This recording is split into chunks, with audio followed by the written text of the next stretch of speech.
Ohio State making their second straight college football playoff appearance. They're going to be rematched with Clemson, which is the game that they lost last year with that great defense. And they're a little different this year than they were last year. Now, I happen to believe that they're not quite as dominant, and I'm going to show you the reason why. But they're also probably better offensively, and that's due to the late emergence of Trey Sermon. So we got a little of that coming up in this breakdown as well. Let's get into it right now. You can't talk about Ohio State without talking about Justin Fields, okay? And yes, they use their playmakers everywhere, but watch Fields and his ability. Here, they got a couple of tight ends. They've only got 4 defenders to go against on that side, and they've got 4 blockers available. So they've got the ratios necessary. And then now, this is just a jet sweep to Garrett Wilson, but I want you to watch how Fields executes this. First of all, the timing is perfect of the snap, okay? He doesn't break stride, so he's able to get that mesh point, that handoff right away. But then, here, watch what he does to the linebacker. He extends his left hand back to the running back, and that gets the middle linebacker to bite inside.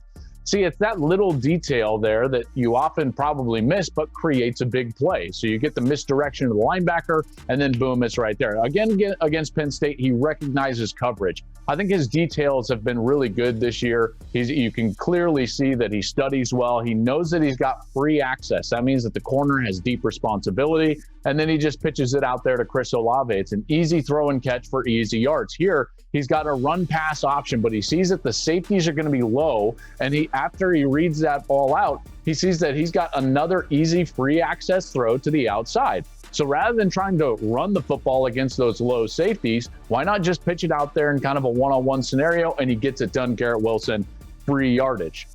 When the shot is there to be taken, he is aggressive. Watch as the safety kind of sits low and maybe more towards the middle of the field. So what does he do? He goes after him with that out and up on the outside with Chris Olave. This is really beautifully done from Fields. So he recognizes the coverage. He sees that safety is down a little bit, and the far safety is way too far on the backside. So he pumps, and then he drifts away to buy himself time in the pocket and delivers a beautiful ball, touchdown, Ohio State. Those type of details are really special for him. And then he also understands his protections really well. Now, while he holds the ball a little too long, he does understand when he's hot. See that side adjust? Boom. He just hits Ruckert right there. Easy tight end or a tight end touchdown because of that blitz. So he just replaces the blitz with the ball, and boom, it's a touchdown for Ohio State. Really easy concept. But again, it's more out of that detail and preparation. Here, excellent fake. Watch it, he goes all the way down with that left foot, and then he just pops up. Tight end is wide open, and it's a touchdown for Ohio State. But he don't get that bite from the linebackers unless he's got the details of really selling that quarterback run hard into the line of scrimmage. Now, when you couple his ability at quarterback now with, I think, one of the most dangerous run games in college football, this is Trey Sermon in the Big Ten championship game. They're going to not block the defensive end. And watch as Fields is going to read him. So he thinks that he just stops a little bit. He's off balance. So he gives him the ball, but boom, the explosion from Sermon.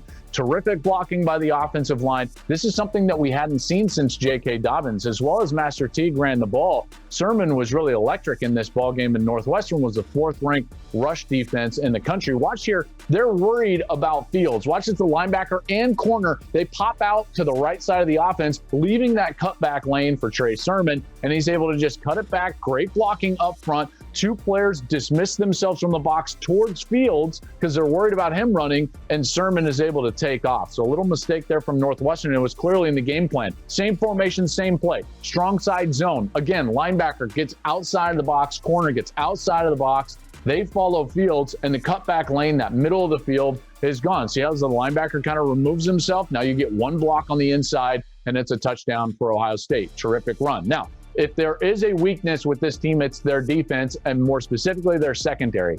Here against Indiana, they're only going to rush 4. They're playing a 3-deep zone, okay? You really shouldn't get beat deep in a 3-deep zone. Right here, it looks like rush doesn't quite get there, and all of a sudden there is a free wide receiver deep downfield. How does that happen? Well, Sevyn Banks on the outside thinks he's got middle help by that middle free safety who should be deep, but Hooker bites on the over route. He shouldn't. Borland is perfect position. He's sitting there right there as a middle linebacker.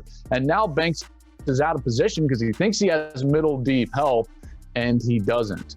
Mistake by the safety leads to a big play for Indiana, and this was a common theme for them all day long.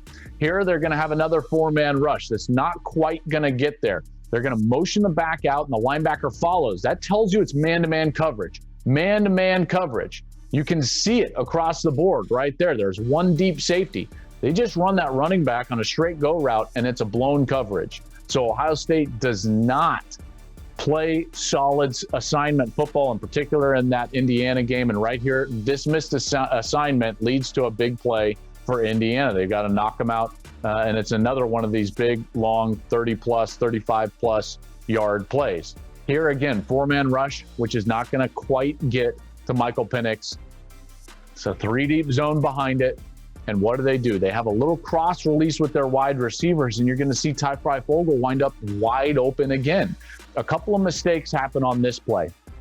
First, well, they don't tackle him in the back end. He's able to run for a touchdown. But first on the line of scrimmage, he has this cross release, and Ohio State gets way too much width. Okay, so that width, that can't be there. He's got to be hip to hip. But then you should have middle safety help. But the problem is, Hooker, the safety, he bites towards his left because there's a crossing route over there. He can't do that. He's got to stay deep down the middle of the field in the hole. He should have been right there, and then he's got to make the tackle. Okay, that position is so critical for Ohio State, that free safety position, because he's got to make tackles when those big plays happen. Here, again, it's a little bootleg, and they're going to try to bring Ty Freifogel, right across the field, and Hooker needs to stay deep. You cannot bite on this route. He's going to go over to his right, but then he bites up.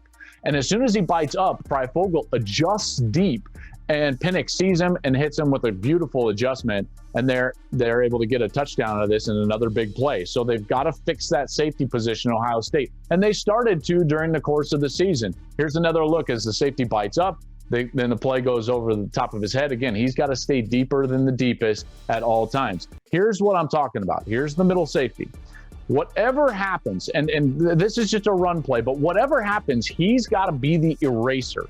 Okay, so Ohio State's going to have 6 guys in the box against only 5 offensive linemen. So Michigan State just doesn't block one of the players, the defensive end. They read him with the quarterback, and it's a big play with the run game. But watch, see, that's the safety's job. Go get the ball carrier, get him down to the ground, prevent the big play from happening. And what that does is it puts the game in the hands of the front four. I think they're best in the defensive line and linebackers. You got to let those guys play ball like right here. Okay, this is just a big speed rush on the outside, and he's able to win. The defensive end is able to win and get the sack of the quarterback.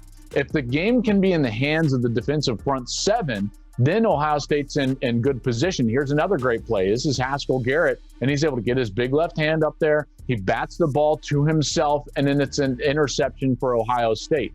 The more the game can be played in the hands of their front 7, the better. So in my estimation, that defensive secondary has got to just sit back, prevent the big plays from Clemson from happening. And if they're able to do that, they would make Clemson earn their way down the field. So that's a big breakdown of where they're strong on offense, why they might be different now than they were earlier in the season, and then what the defense has to do to not make the mistakes they made early in the season and maybe prevent some of those big plays from happening against Clemson in the semifinal game.